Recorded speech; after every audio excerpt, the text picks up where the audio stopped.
For today's video nga mga idol ay naririto tayo sa nakar. Dahil gawain natin yan, yung sa may harapan natin.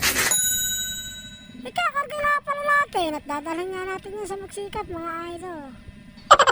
Dahil may nag-message nga para sa atin sa messenger. Chinat tayo at may pangalgang na ukunin mga idol. Tama-tama naman at nainip na rin akong paghihintay doon sa aming paradahan dahil pangalo pa nga ako sa aming pila. At pagka ganito ang mga senaryo ay mas maganda nga yung may ganitong kontak para nakakabiyahin na agad tayo mga idol. Okay lang sana kung marami-rami nga pasahero na talagang dadatingan sa ating terminal mga idol. Kaya tara rin muna mga idol, karga na natin to para makabiyahin na tayo.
At pag may mga ganun nga pamarga, kailangan din natin ingatan at mas higit pa sa ating sarili dahil baka makasira tayo ay makapag-abono pa tayo na ito mga idol. What? Ay gano'n lang naman ang pamasahe at talaga naman makakapag-abono, malaki-laki tayo mga idol pag tinasira natin.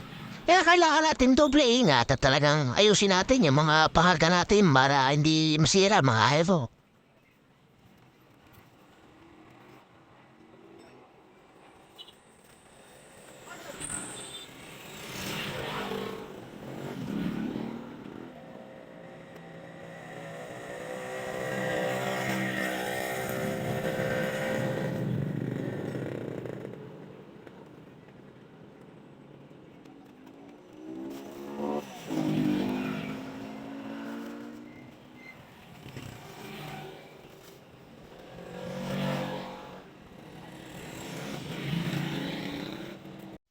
At ayun nga mga idol, pagkatapos ng 10 taon ay naitali din natin sa wakas.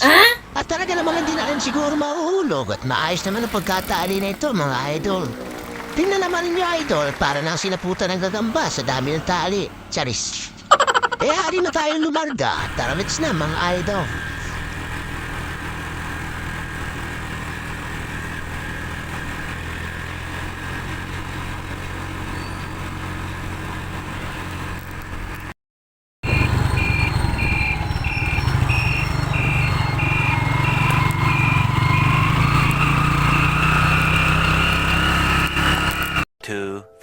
Years later.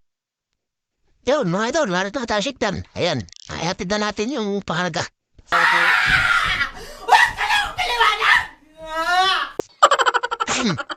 Excuse me po. Nga mga idol ay nagpicture na rin ako para maisin ko sa may owner na nakarating na yung ng Shopee. Cheris. Yan lang mga idol at hanggang sa susunod nating video. Babush! Thank you for watching!